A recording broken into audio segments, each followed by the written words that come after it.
영국 엘리자베스 2세 여왕 장례식에 참석한 윤석열 대통령이 조문을 취소했다거나 홀대받았다는 일부 보도가 나오면서 논란이 일었습니다. 민주당은 외교 참사라면서 조문을 취소한 건지 사전 조율 없이 방문해서 조문이 거절당한 건지 밝히라고 목소리를 높였고요.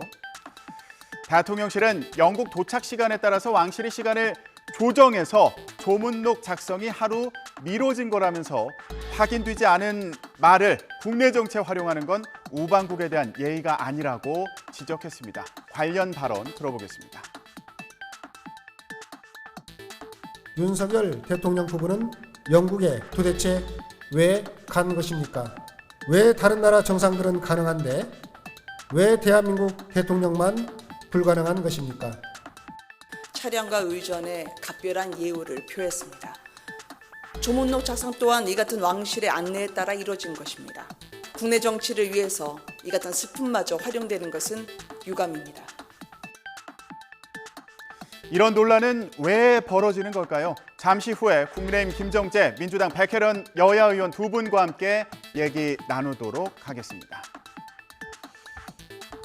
자, 이렇게 대통령 순방 일정을 두고 공방이 벌어지는 사이에 국회에서는 여야가 격돌했습니다. 정치 분야 대정부 질문이 있었는데요. 영빈관 신설 문제와 민주당 이재명 대표 사법 리스크가 쟁점이 됐습니다. 한덕수 국무총리는 경호 문제 등으로 영빈관이 어딘가에는 있어야 된다 이렇게 분명히 했고요. 한동훈 법무부 장관은 이재명 대표 수사에 대해서 정치 탄압이라는 민주당 주장에 범죄 수사라고 생각한다면서 반박했습니다. 대정부 질문 첫날 상황을 정현우 기자가 전해드립니다. 영빈관 짓는 예산 878억 알고 계셨냐고 묻습니다. 몰랐습니까? 저는 몰랐고 신문을 보고 알았습니다. 전 세계적으로 알고 있습니다. 영빈관 없는 나라 있습니까? 저는 해외에 거의 다 있습니다. 여야의 아킬레스건으로 꼽히는 김건희 여사와 이재명 대표를 둘러싸곤 가시돋친 설전이 오갔습니다. 이 대표의 변호사비 대납 의혹을 앞세워 김 여사 특검법은 이 대표 수사 물타기란 여당 공세에 변호사비 대납 사건이라는 게 있죠. 지금 이와 관련해서 쌍방울 그룹 실소유주인 김성태 회장에 대한 체포영장이 발부되었고 지금 이분은 태국으로 도피 중이죠. 쌍방울 임직원들이 음식을 전달하고 이런 부분에 일정 부분 그런 부분들이 나와 있어서 국내의 큰 실정법 위반이기 때문이고 사법 질서를 우롱하는 처사이기 때문에 검찰에서 강력하게 조치를 할 것이라는 정도의 보고를 받았습니다. 야당은 검찰이 김 여사를 제대로 수사하지 않는다며 이 대표와 똑같은 잣대를 촉구했습니다. 해야 될 수사질을 안 하고 지금 일부러 안 하는 거 아닙니까? 이렇게. 그렇게 따지면 제가 이재명 사건에 대해서 이렇게 하라고 지휘해도 되겠습니까? 그것도 안 되지 않겠습니까? 하세요, 법대로. 법대로 하세요. 법대로 해야 되는 거 아닙니까? 국민의힘은 또 문재인 정부의 태양광 사업 비리와 부동산 정책 실패 등을, 민주당은 윤석열 정부 인사 실패를 문제 삼으며 일진일퇴 공방을 주고받았습니다. 오늘은 외교 통일 안보 분야 대정부 질문이 이어집니다. 장병들 속옷 같은 피복 예산을 둘러싼 공방이 예상됩니다. 자, 이런 가운데 국민의힘에서는 또다시 이 장면이 논란이 됐습니다.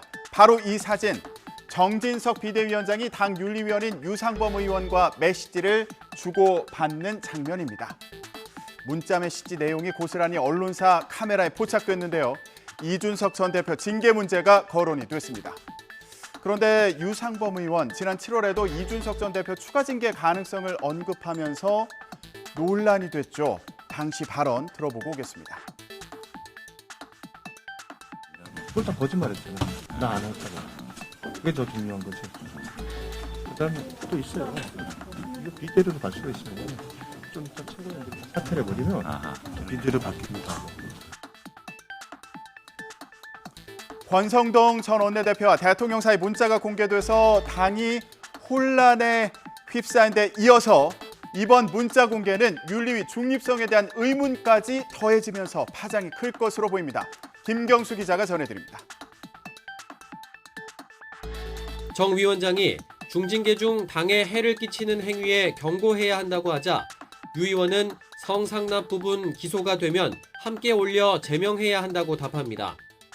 곧바로 이 대화가 전날 이준석 전 대표에 대한 추가 징계에 나서며 사실상 제명 절차에 돌입한 당 윤리위원회 결정과 연관이 있다는 의혹이 일었습니다. 이 전 대표도 SNS를 통해 비대위원장과 윤리위원이 경찰 수사 결과를 예측해 징계를 상의한다고 비판했습니다. 당사자들은 오해라고 즉각 해명했습니다. 정 위원장은 유 의원과 해당 대화를 나눈 건 이준석 전 대표가 기자회견에서 거친 말들을 쏟아냈던 지난달 13일이라고 밝혔습니다. 당시 비대위원장이 아닌 평의원으로서 윤리위가 이 전 대표에게 경고해야 한다는 의견을 말했다는 겁니다. 8월 13일이 어떤 날입니까, 여러분?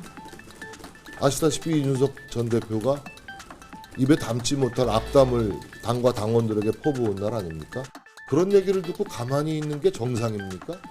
이 전 대표를 향해선 사실관계를 좀 파악하고 글을 올리라며 날을 세웠습니다. 유상범 의원 역시 입장문을 통해 당시 정진석 의원에게 개인적 견해를 원론적으로 밝힌 것에 불과하다고 설명했습니다. 다만 개인 의견이라도 다른 의원에게 알린 건 윤리위원으로서 부적절했다면서 사과하고 윤리위의 공정성과 객관성이 의심받지 않게 하겠다며 윤리위원직을 사퇴했습니다.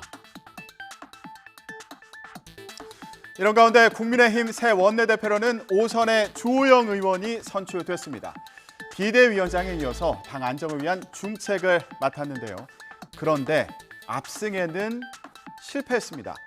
주 의원이 61표를 얻었는데 맞대결을 벌인 이용호 의원이 42표로 예상 밖의 선전을 벌인 건데요. 무슨 배경이 있는 걸까요?